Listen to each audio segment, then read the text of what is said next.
8 PM show में आज बात होगी बीजेपी में बदलाव की सुगबुगाहट की। अब इस सुगबुगाहट के पीछे क्या आधार है और क्या वाकई राजस्थान में सरकार और बीजेपी के भीतर यानी संगठन के भीतर कोई बड़ा बदलाव होने जा रहा है और बड़े बदलाव की तैयारी भी की जा रही है क्या? लेकिन सवाल यह भी है कि क्या इस बदलाव में बीजेपी को काफी ज्यादा मशक्कत और मत्थापच्ची करनी पड़ रही है, क्योंकि कहा जा रहा था कि 1 से 2 दिनों में जो है बड़े बदलावों की घोषणा कर दी जाएगी, लेकिन एक के बाद एक नई चुनौतियां आ रही हैं। आज खुद राष्ट्रीय अध्यक्ष जेपी नड्डा जयपुर के दौरे पर आने वाले थे, लेकिन किन्हीं कारणों से उनका दौरा जो है वो रद्द हो चुका है। आखिर यह मशक्कत क्यों करनी पड़ रही है? मत्थापच्ची क्या है? क्या चुनौतियां बीजेपी में? साथ ही अगर कोई बदलाव राजस्थान बीजेपी या फिर सरकार के भीतर होने वाला है तो वो किस तरह के बदलाव हो सकते हैं, यही समझेंगे मेरे वरिष्ठ सहयोगी पुष्कर चौहान जी से।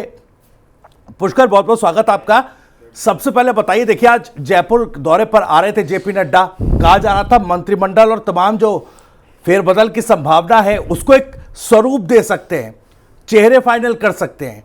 तो सबसे पहले तो बताइए कि उनका जयपुर का दौरा रद्द होना, इसके पीछे इसके मायने क्या है और ये बदलाव के जो संकेत मिल रहे हैं इसका आधार क्या है? देखिए, 23 नवंबर को जब नतीजे आए जी, उपचुनाव के 7 में 5 सीटें बीजेपी ने जीत ली और 2 सीटें ऐसी गई हैं जो ये नहीं कहा जा सकता कि मतलब 84 थी जी। और एक दौसा। 84 सीट राजकुमार रौत के लिए बड़ी मुफीद सीट है और दौसा में लड़ाई किरोड़ीलाल मीणा ने हर तरीके से बीजेपी के पक्ष में करनी चाहिए, लेकिन वहाँ सचिन पायलट उनसे जीत गए। ये एक छोटी सी कहानी इसलिए बता रहा हूँ कि इसके बाद से 9 दिसंबर को राइजिंग राजस्थान होता है, 16 दिसंबर को ERCP होता है और 26 दिसंबर को आना था जेपी नड्डा को। किन्हीं कारणों से आना था, ये आप समझ सकते हैं कि वो यही कहा जा रहा है कि संगठन में अभी निचले स्तर पे जो सेटल हो जाना चाहिए था कि एक मोटे तौर पे बात हो, वो वहाँ पे उन्हें लग रहा था कि ज़्यादा बातें निकल सकती हैं, इसलिए उनका कल शाम तक, शुक्रवार शाम तक रुकने का प्रोग्राम था। लेकिन अब आप इसको समझिए, इस बीच में ERCP के 16 तारीख के प्रधानमंत्री के दौरे और 9 तारीख के राजस्थान के दौरे के बाद जिस तरीके से पूर्व CM और बीजेपी नेता वसुंधरा राजे एक्टिव हुई हैं, उसने इन बातों को बल दिया कि क्या अब वसुंधरा समर्थकों को जगह मिलेगी कि, और इस बात की चर्चा इसलिए भी अभी तेज है कि 30 सीटें, 30 मंत्री हो सकते हैं मुख्यमंत्री को मिलाकर और 24 अभी हैं जी, तो 6 सीटें खाली हैं। तो अब यहां पर यह देखना है कि कई ऐसे मंत्री भी हैं जिनका रिपोर्ट कार्ड गड़बड़ हो गया है, तो उनको हटाया जाएगा और नए को मौका दिया जाए। लेकिन अभी चर्चा है, मैं फिर कह रहा हूं कि मुझे अभी इतनी जल्दी नहीं लग रहा है कि इतनी जल्दी से ये कर दिया जाएगा जी। क्योंकि बिल्कुल जैसा कह रहे हैं मैं 2 चीजें इसमें कहना चाहूंगा कि जो संगठन के स्तर पर भी है चेंज, वो भी होना है।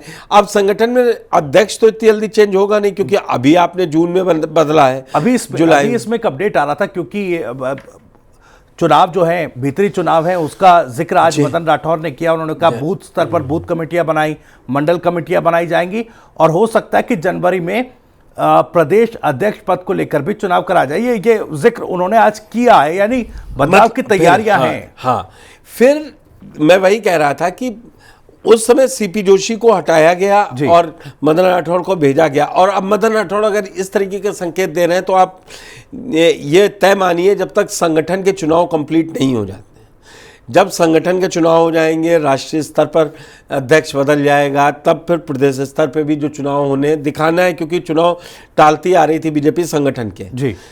और अब वो मौका है कि जब इसको ज़्यादा नहीं टाला जा सकता है तो संगठन के चुनाव तैयारियां भी पूरे देश में, हर प्रदेश में भारतीय जनता पार्टी की हो रही है। तो यहाँ पर राजेंद्र राठौड़ गुट, सतीश पूनिया हरियाणा जिता के आए हैं, प्रभारी थे, अभी उनको दिल्ली की कई सीटों का प्रभार दे दिया गया है, तो वो भी चाहेंगे कि राजस्थान में ही वो रहे और राजस्थान की राजनीति करे। किरोड़ीलाल मीणा भी हैं जो कह रहे हैं कि वैसे तो वो इस्तीफा दे चुके हैं, लेकिन राइजिंग राजस्थान में मंत्री के तौर पे गए। अब वो चाह रहे हैं कि उनका जो विभाग है वो बदल दिया जाए। और मैंने आपको बताया किस तरीके से वसुंधरा राजे की 2 मुलाकातें हो गई और किस तरीके से उन्होंने ट्वीट करके और मोदी जी की बड़ाई की है। ये जल्दी जल्दी आपको उनके एक्स पोस्ट पे या सोशल मीडिया पे मिलेगा नहीं जी। तो ये सारी जो चर्निंग हो रही है राजस्थान में, ये एक अपने आप में बड़े बदलाव की बात कह रही है। तो संगठन में हो जाएगा। देखिए, मुख्यमंत्री पद तो चेंज होना नहीं है, कोई कुछ भी कहे, इसलिए सब नीचे ही देख रहे हैं। और मुख्यमंत्री ने जिस तरीके से राइजिंग राजस्थान का सफल आयोजन करवाया और फिर कह दिया अगले साल भी करवाएंगे, इसका मतलब कि अब वो इस बात के लिए तैयार थे कि यहाँ जितने MOU साइन हुए उनको धरातल पे उतारा है, क्योंकि अगले साल जब वो करेंगे राइजिंग राजस्थान तो विपक्ष एक ही सवाल पूछेगा जी कि आपने क्या किया है। अभी उनके राइजिंग राजस्थान के उसकी बड़ाई खुद पूर्व CM और बीजेपी नेता वसुंधरा राजे ने भी की, किरोड़ीलाल मीणा भी उसी, क्योंकि PM वहाँ बैठे थे, मालूम था सबको अगर यहाँ अगर बगावती तेवर दिखाए तो गड़बड़ हो जाएगा। इसलिए वहाँ 2 से 3 सीटें जो चेहरे बदले जा सकते हैं, कुछ को संगठन में भेजा जा सकता है, कुछ को केंद्रीय संगठन में भेजा जाएगा। जो बात चल रही है कि राजेंद्र राठौड़ को बड़ी जिम्मेदारी मिल सकती है या सतीश पूनिया को, तो जब वो अपनी टीम जो नया अध्यक्ष आएगा बीजेपी का, वो राजस्थान में उसको, मैं थोड़ा सा और क्रोनोलॉजिकल ऑर्डर में अगर घटनाओं को देखूं तो पुष्कर मुझे समझाइएगा और दर्शकों को भी समझाइएगा कि इसके पीछे की वजह क्या। आप देखिए, वसुंधरा राजे का आपने जिक्र किया, बड़ी चर्चाएं हुई, उनकी जैसे ही सक्रियता बढ़ी कि उनको लेकर क्या पार्टी फैसला करने जा रही है।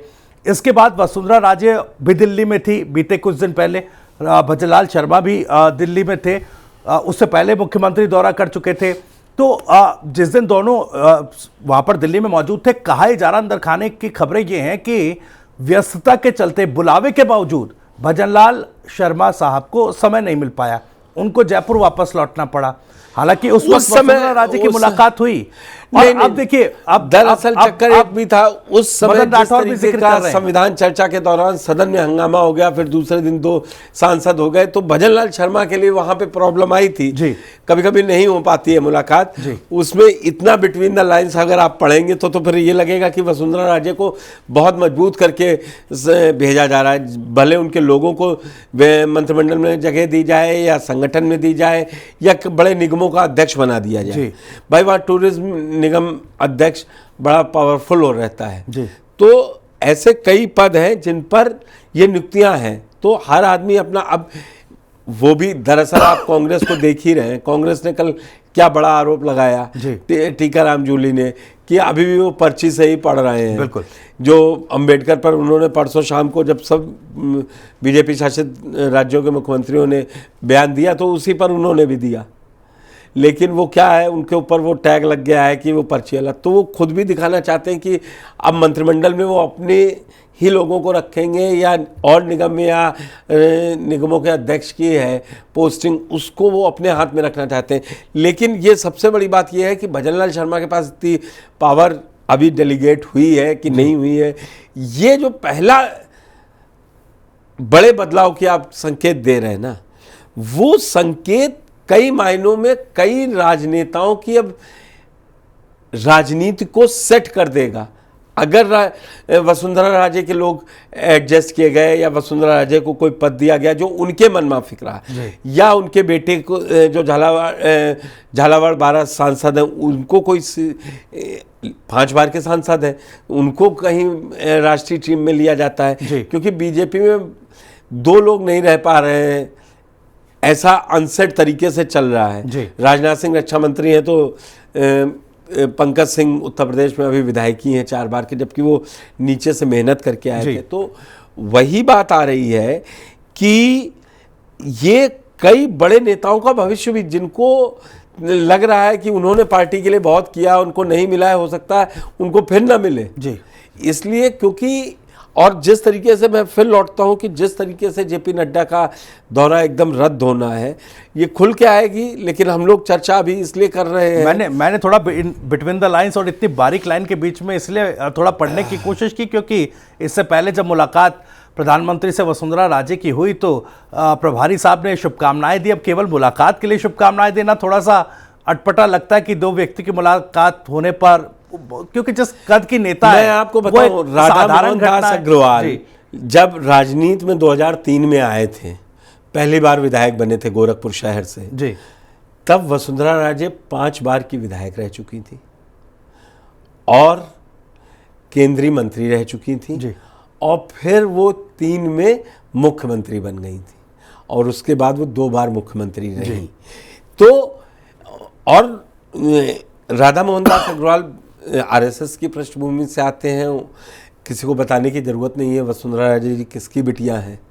तो तब आरएसएस वाले कहाँ ज़्यादा क्या दखल था। तो वो जो आपने प्रभारी का कहा है ना, वो आप उनके दौरे को याद कीजिए तो वो दीदी ही बोलते हैं कि वसुंधरा दीदी है हमारी, वो जो रास्ता दिखाएंगी। मदन राठौड़ उनके अंडर में चीफ व्हिप रहे हैं।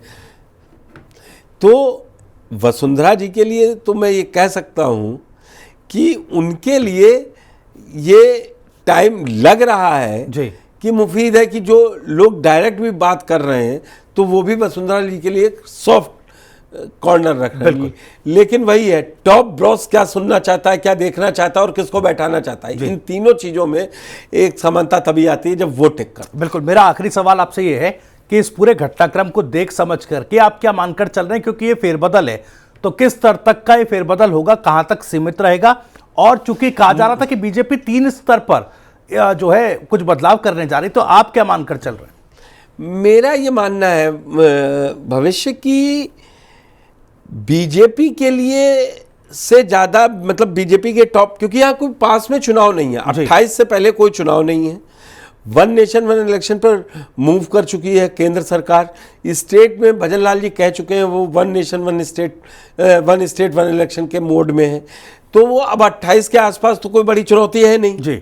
तो यहाँ पर 2 चीज़ें होती हैं, जब नहीं होती बड़ी चुनौती तो फिर चेंज नहीं करता है। अगर चेंज करेंगे तो वो नए चेंज को भी लोगों से कहेंगे बर्दाश्त कीजिए।